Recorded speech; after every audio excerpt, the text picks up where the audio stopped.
are not losing power in dramatic moments. You are losing it quietly, in ordinary conversations, with people who smile at you, people who call you friend, people who say they just want to be honest with you. And you are handing it over voluntarily, word by word, answer by answer, because nobody ever told you that some questions are not questions at all. They are traps, and the most dangerous traps never look like traps. Think about the last time someone did something that affected you without asking, then turned around and said, "You do not mind, right?" Think about the last time someone leaned in and said, "Can I be honest with you?" Think about the last time someone asked what you would do in their situation, and you gave them a real answer. Think about the last time someone deflected a confrontation by asking, "Who told you that?" And think about the last time someone said, "You trust me, right?" You answered every single one, without pausing, without inspecting what was actually being asked, without realizing that in the economy of psychological power, your answers were currency, and you were spending it on other people's behalf. Machiavelli wrote this 500 years ago.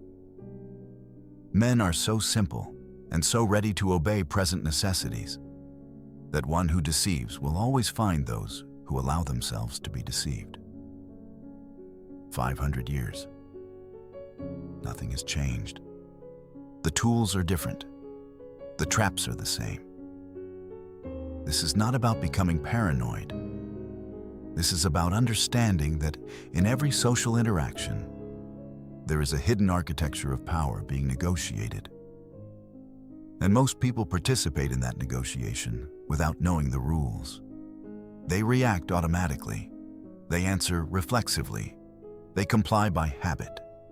And they wonder, years later, why they keep ending up in positions they did not choose, carrying weight they never agreed to carry. Machiavelli was not a villain. He was a diagnostician.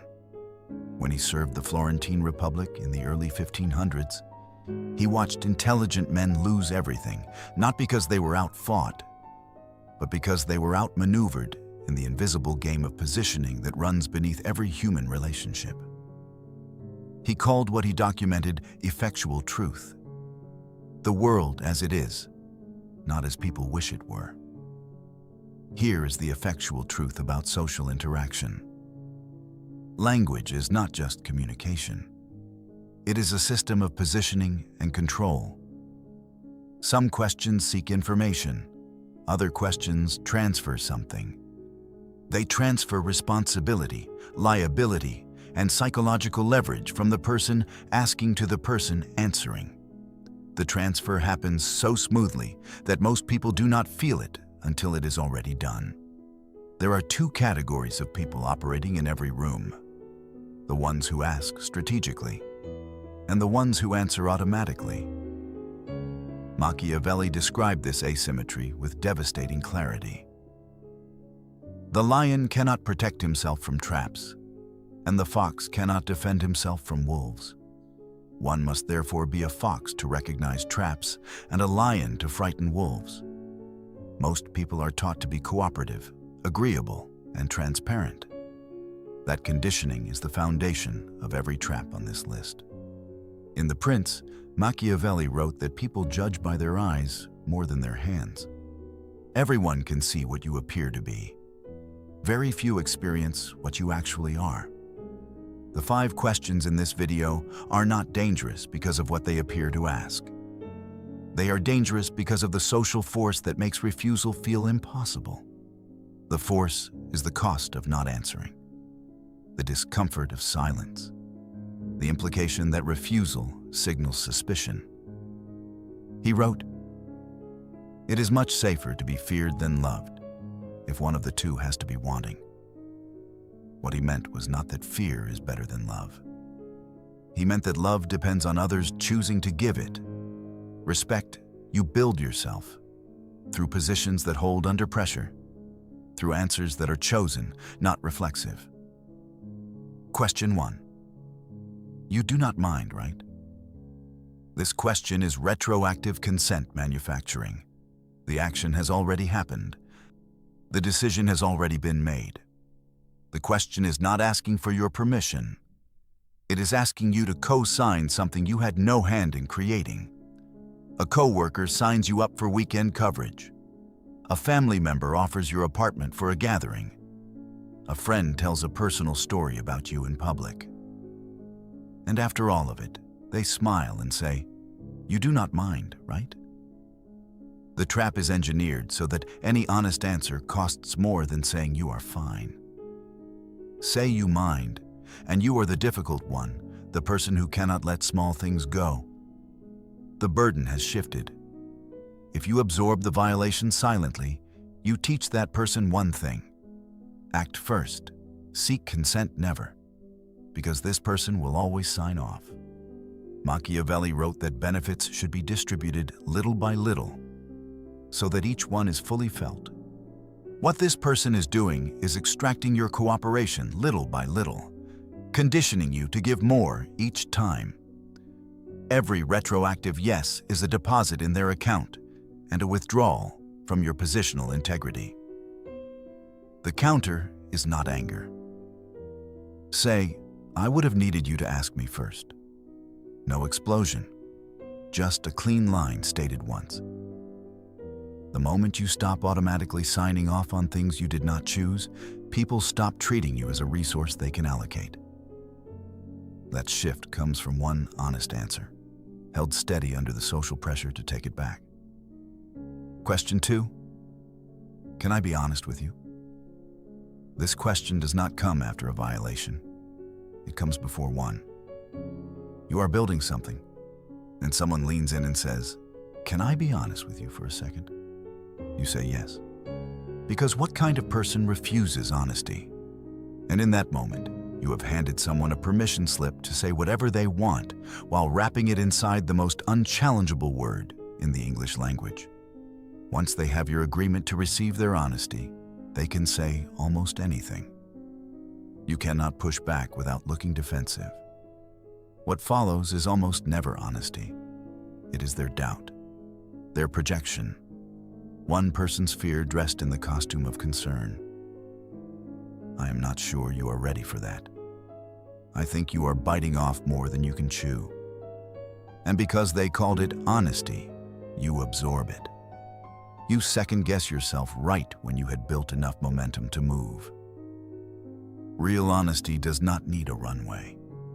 Think about the people who genuinely have your back.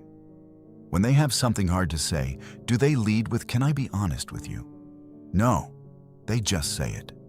The preamble exists because the person knows what they are about to say will sting, and they want your pre-agreement before you hear what it is. The counter: say, "You can say whatever you want. I will decide what I do with it." The person with something genuinely valuable to say will not hesitate. The person who needed your pre-commitment will stall. Because without the runway, what they wanted to say has to stand on its own weight, and usually it cannot. Question 3. What would you do if you were me? This one feels like trust, like respect. It is none of those things. It is a liability transfer. The person asking has a decision with real consequences, real risk, real potential for regret. And rather than sitting inside that discomfort, they are distributing it. If you give an answer, your name goes on the decision. If it works, they get the credit. If it fails, your name gets called. Sometimes the person asking already knows what they want to do. They are not lost. They just want someone else's name attached to the decision in case it blows up. By answering, you volunteer for that role without knowing there was an audition. Machiavelli wrote that a wise ruler should seek counsel often, but only when he chooses, not when others choose for him. High-agency individuals answer this question with a question. What are you leaning toward?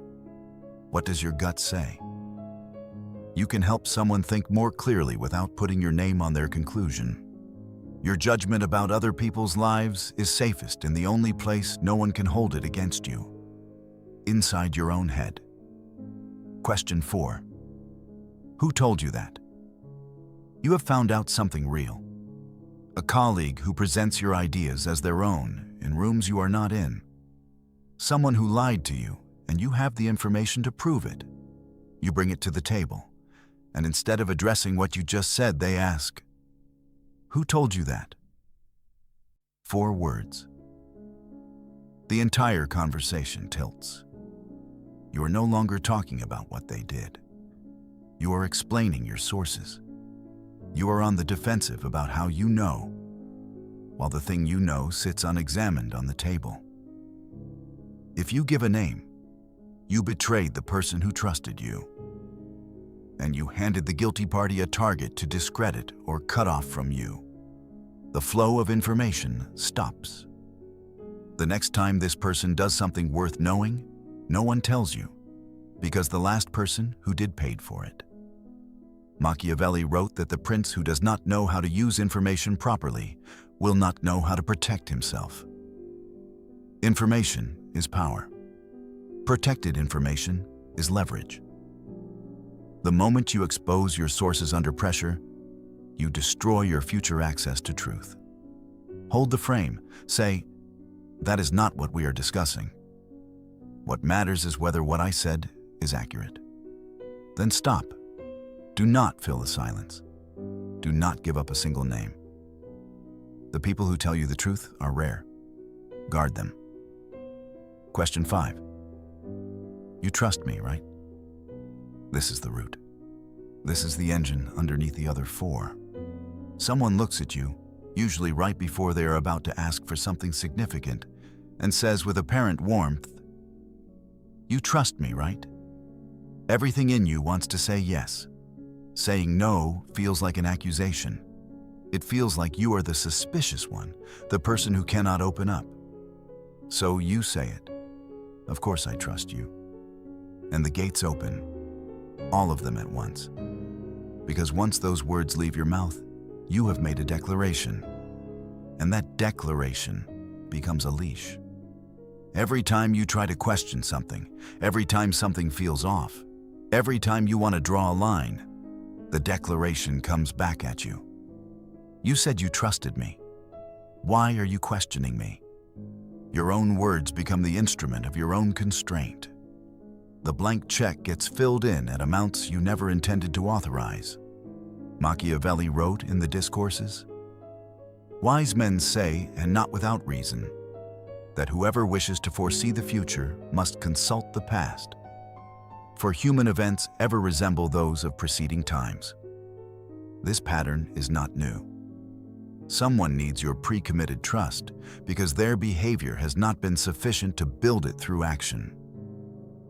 They need the words because the actions have not done the job. The people who have genuinely earned your trust never ask for it out loud. Trust built through consistent action does not require verbal confirmation. It exists in what someone shows you repeatedly over time. When someone asks you to declare trust before demonstrating it, the question itself tells you the behavior has not been convincing enough.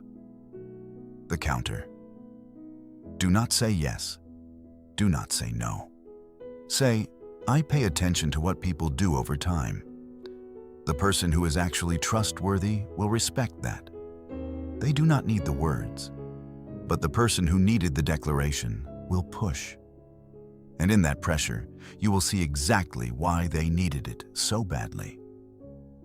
Because the behavior was never going to hold up to scrutiny on its own. Now you have seen all 5. You probably have faces coming to mind right now. That is pattern recognition activating for the first time. Who in your life acts first and seeks your approval after? Who uses the word honest as a cover to plant doubt at the exact moment you are building confidence?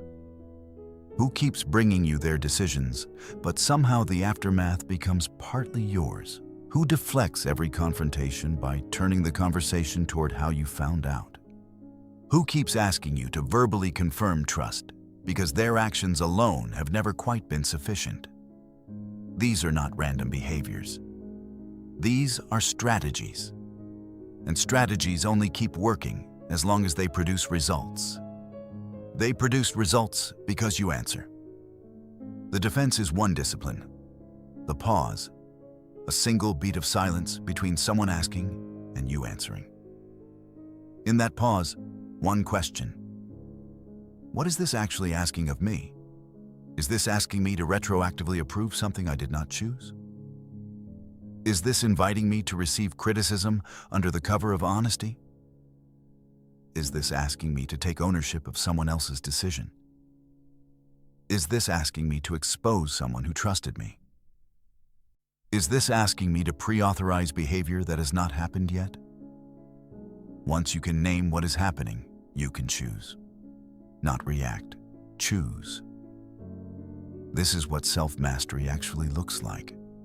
Not permanent silence. The discipline of knowing which questions deserve your answer and which ones deserve your pause. Machiavelli wrote that fortune is like a river in flood. When it rages, there is nothing you can do against its force. But when the weather is calm, men can make provisions, build embankments, prepare. The strategic pause is that embankment. It is the moment where cultivated skill intercepts the momentum of someone else's agenda. This is virtu meeting fortuna, self-ownership, the ability to decide in real time whether a question deserves your answer, your deflection, your silence, or your counter-question. Once you can name a trap, it loses most of its power. The next time someone asks for your retroactive consent, you will feel it before the words finish.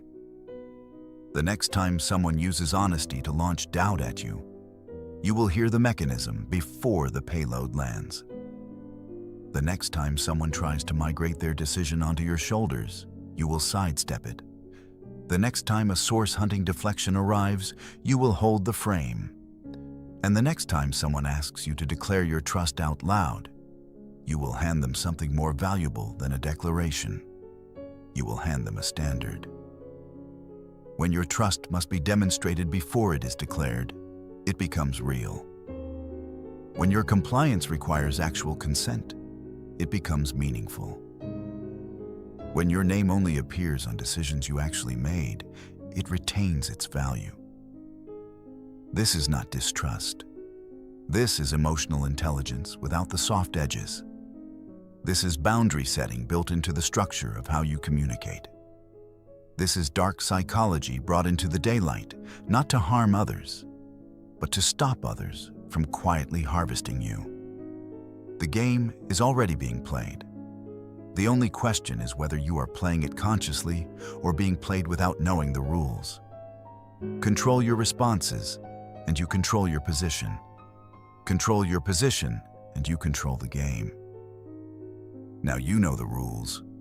Choose accordingly.